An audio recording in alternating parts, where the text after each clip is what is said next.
Bonjour à tous et à toutes. Voilà, j'aurai l'occasion de saluer ceux que je n'ai pas eu le temps de saluer encore. Nous sommes dans une série de prédications. Euh, voilà, c'est des hommes ordinaires qui font des choses extraordinaires et on trouve plusieurs personnes comme ça, plusieurs personnages, des hommes et des femmes dans la Bible. Et ce matin, on va parler de Noé. Hein, comme si vous étiez là au début, comme on a déjà parlé Jean-Luc.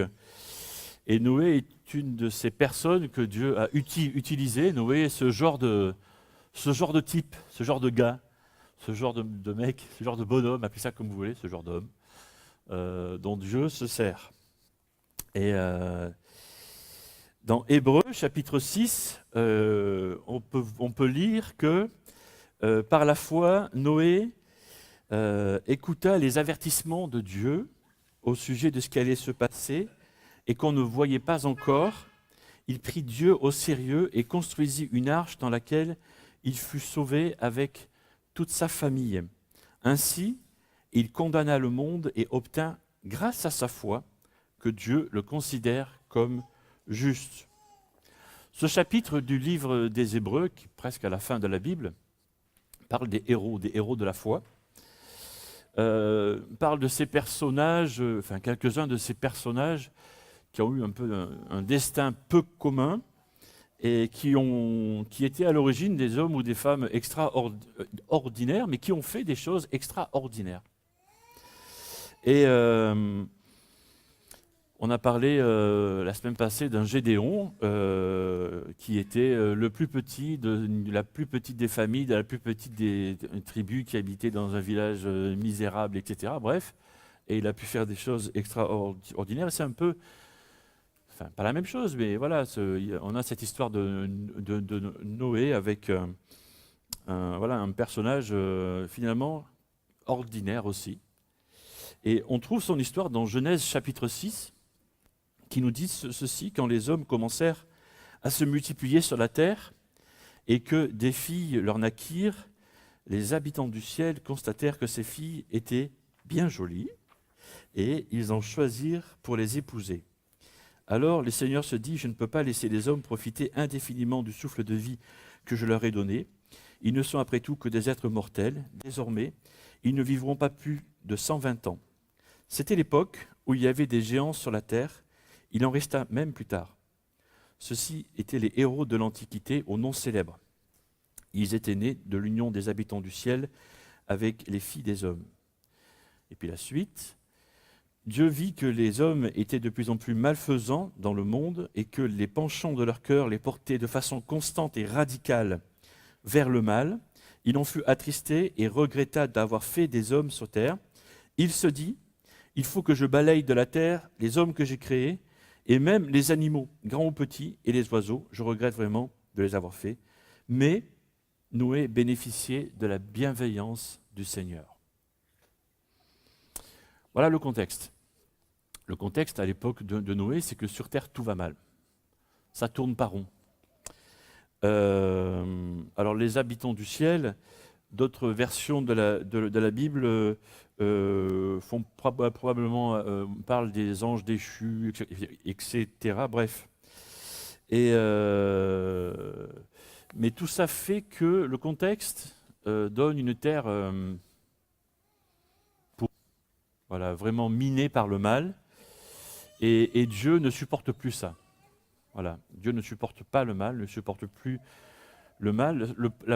La première décision qu'il prend, c'est de réduire la durée de vie, 120 ans, et comme si ça ne suffisait pas, la deuxième décision qu'il prend, c'est de détruire les hommes et les animaux. C'est Dieu, hein. J'en parlais déjà hier, parce qu'on est dans un week-end de retraite. Je parlais de ce Dieu qui est capable de faire ça, qui ne veut plus le faire, mais qui est capable de faire ça.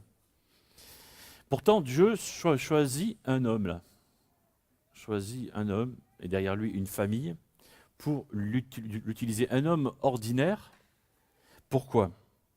Et Dieu veut repartir à zéro. Il veut rebooter le système, si on peut dire comme ça, quoi.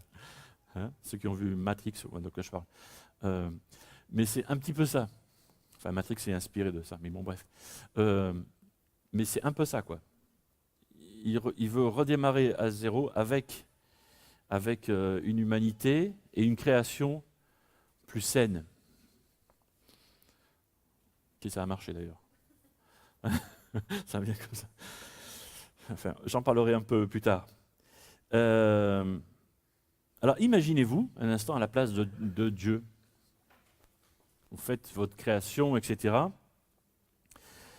Quels seraient vos critères de choix pour choisir un homme et sa famille avec, pour choisir voilà, quelles seraient les caractéristiques que devrait avoir cet homme. Et c'est un peu ça qu'on va voir ce matin. J'ai choisi 4 caractéristiques. Et la première des choses, c'est que Noé avait la foi et était disponible. Je mets tout ça ensemble. Il avait la foi et il était disponible. En Hébreux chapitre 11, c'est par la foi que Noé prit au sérieux les avertissements, et un peu plus loin, il prit Dieu au sérieux et construisit une arche. Noé avait la foi et était disponible. Et la foi est au cœur de toute cette aventure du déluge. Cet homme avait la foi. Et le texte nous a dit que Noé bénéficiait de la bienveillance du Seigneur. C'est un peu la même chose pour nous. Quand on a la foi, qu'est-ce qui se passe? C'est que Dieu, tout d'un coup, est bienveillant envers nous. Le fait de croire en lui nous rend Dieu favorable. Tout d'un coup, il se penche vers nous, il devient plus que notre ami, il devient notre Père, qui est au ciel, etc. Voilà, et il nous adopte dans sa famille. Vous voyez, il y a cette idée de relation affective, etc.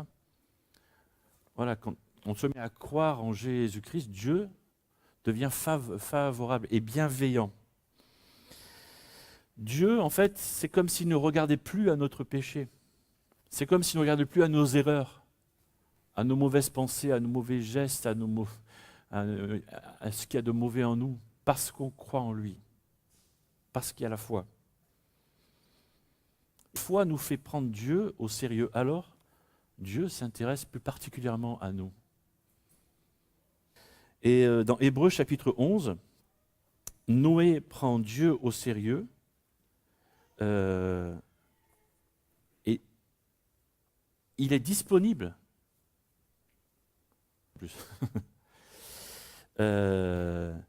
Et Dieu parle. Dieu lui parle. Et Dieu était prêt à parler à tous les hommes. Mais les autres hommes étaient occupés à faire tellement de choses intéressantes. Voilà, qui étaient tellement passionnantes. Voilà, le monde entier était occupé à satisfaire ses propres désirs. C'est intéressant, ça ressemble à ce qu'on vit aujourd'hui, non? Non? Oui. Ok. Heureusement que Dieu a dit qu'il ne veut plus détruire la terre par les eaux. Et heureusement que Dieu tient ses promesses.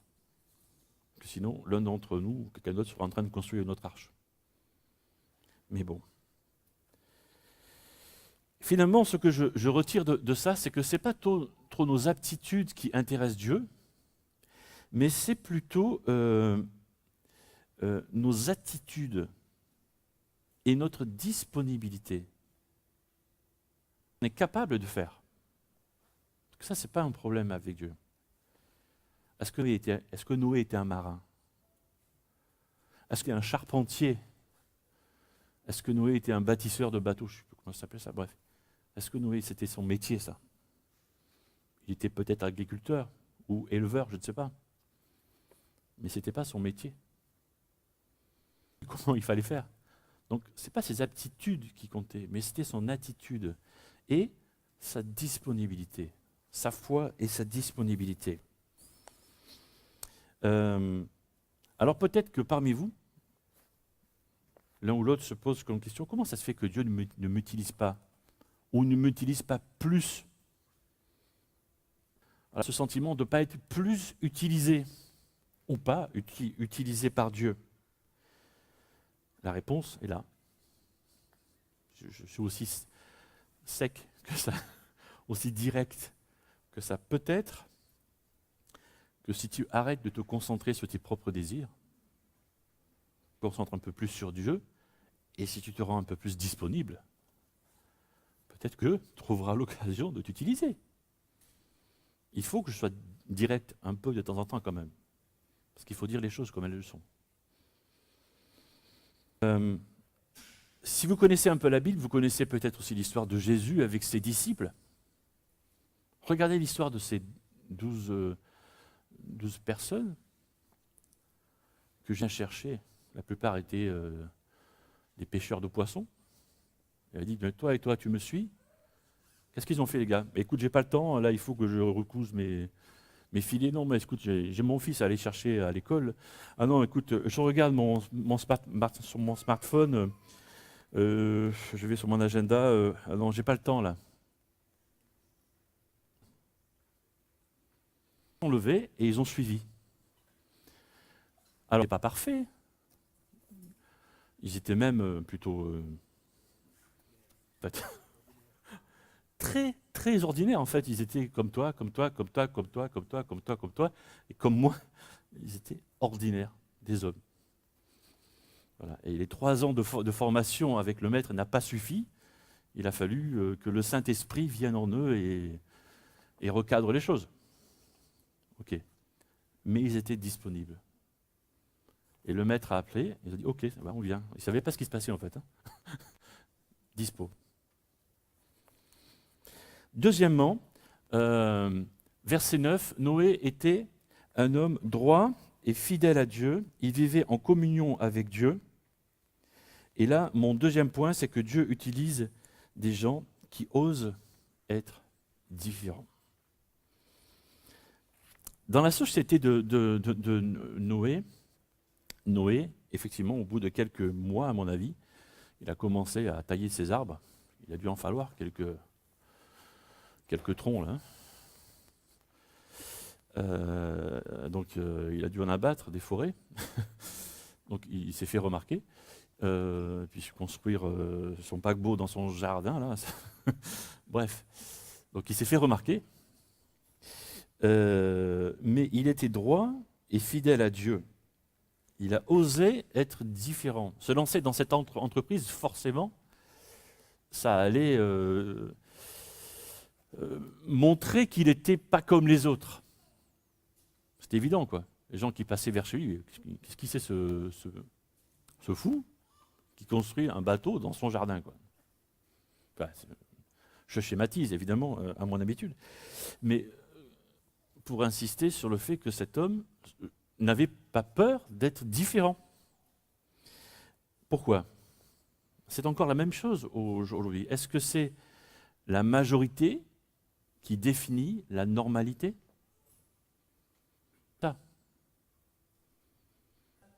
Ça, c'est pas bon, ça. C'est pas juste. C'est pas parce que tout le monde fait quelque chose que c'est juste.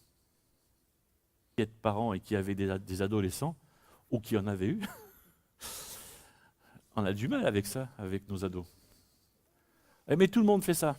Oui, mais tout le monde porte ce vêtement. Oui, mais tout le monde fait ceci. Oui, mais tout le monde. Oui, mais distingue-toi des autres. Ah, ah. Pareil, en fait, nous.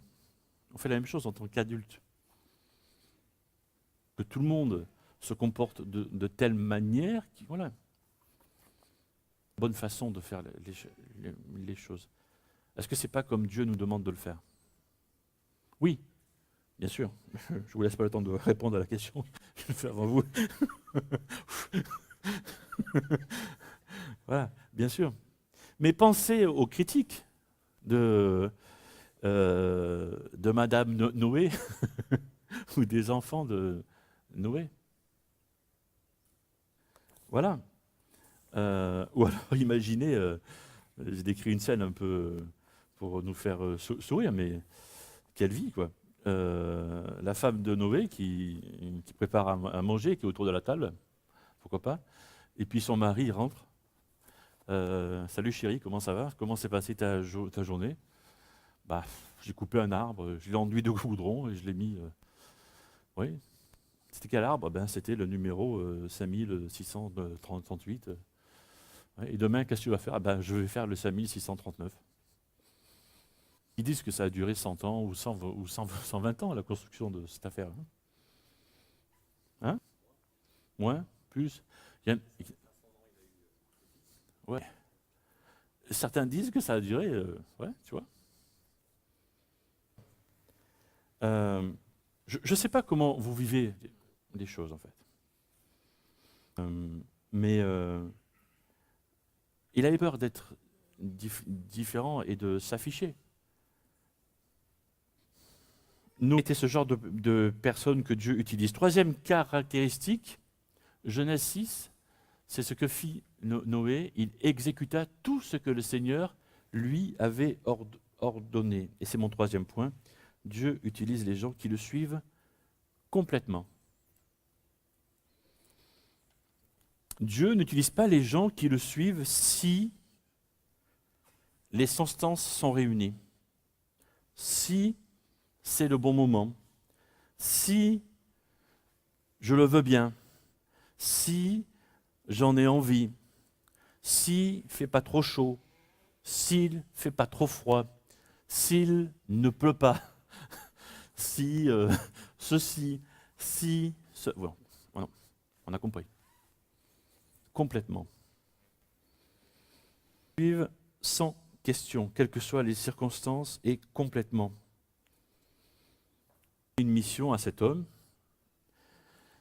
il a accompli un peu bêtement, quoi.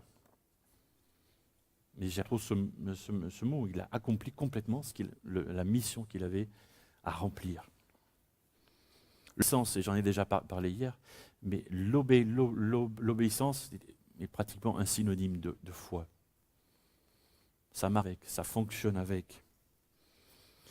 Dans 1 Jean chapitre 2, on peut lire qu'à ceci, nous reconnaissons que nous avons connu Jésus-Christ si nous gardons ses commandements.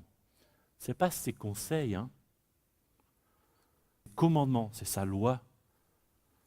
Donc si on obéit, si on lui obéit, celui qui dit j'ai connu, je l'ai connu, mais ne garde pas ses commandements est un menteur. Le mot est fort quand même, hein.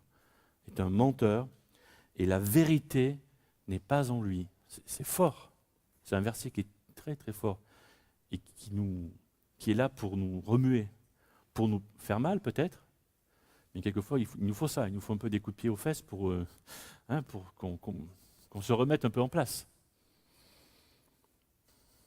Dieu complètement, totalement, c'est la conséquence de notre foi. Et si tu dis je crois en Dieu, d'accord, ok. Moi je te pose la question, combien? Jusqu'où? Est-ce que vraiment tu obéis à Dieu sans chercher d'excuses quand il te demande de faire quelque chose?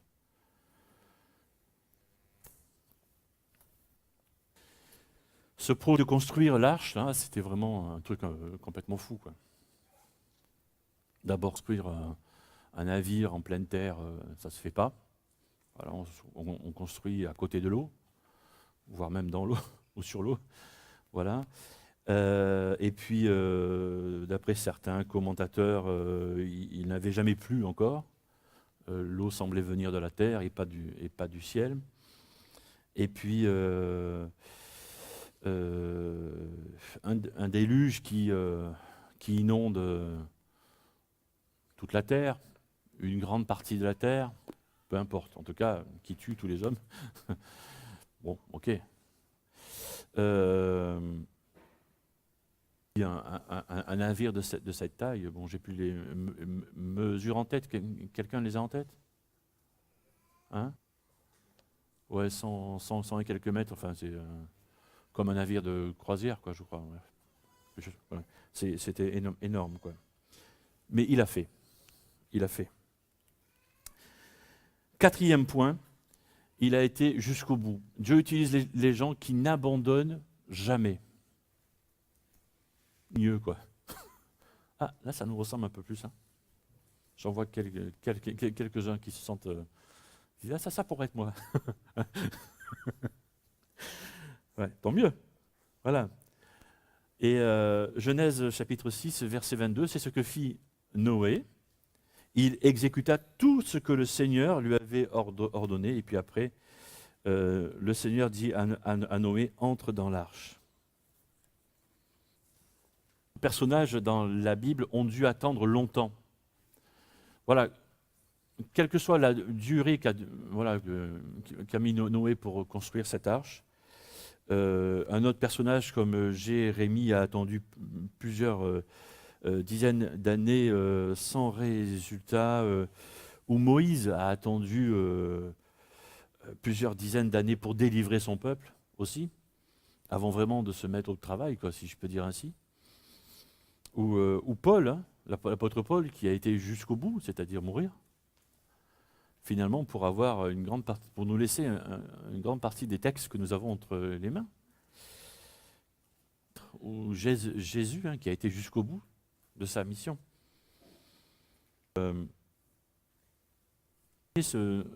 Noé, est-ce qu'il n'en avait pas assez, jour après jour, détruire son bateau? Parfois, il n'avait pas envie de, je sais pas, d'aller au sport d'hiver.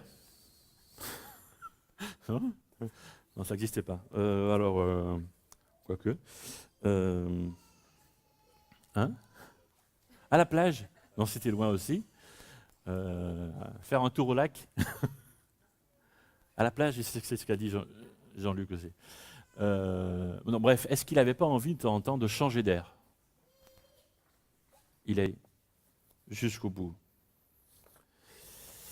Voilà, qu'est-ce qu'on fait nous quand Dieu nous charge d'une mission?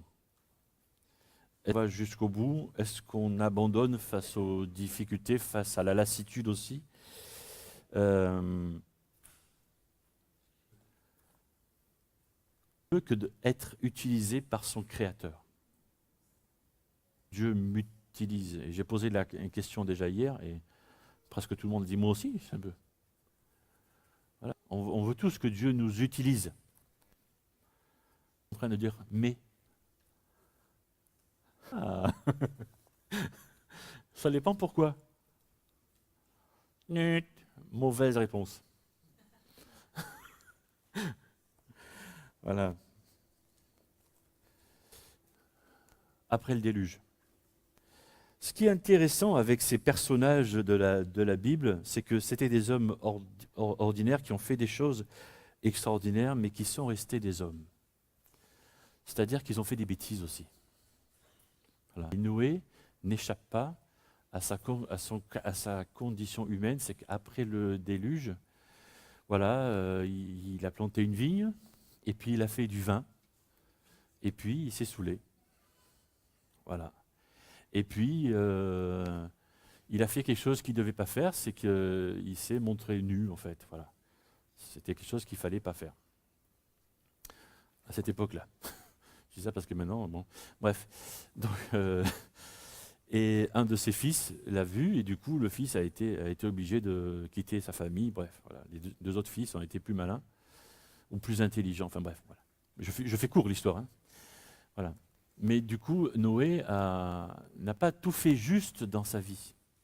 Il a fait cette erreur-là plutôt vers la fin de sa vie. On va dire, c'est dommage. Oh, quel gâchis. Oui et non. Parce qu'il est quand même cité dans ce fameux livre, ce chapitre de livre des Hébreux, comme un héros de la foi. C'est-à-dire que Dieu nous le cite en exemple. Cet homme-là, regardez-le, il est super. Avant, au début de la Bible, Dieu permet que nous ayons son histoire qui raconte la bêtise qu'il a faite. C'est attends quand même. Pourquoi Dieu permet ça?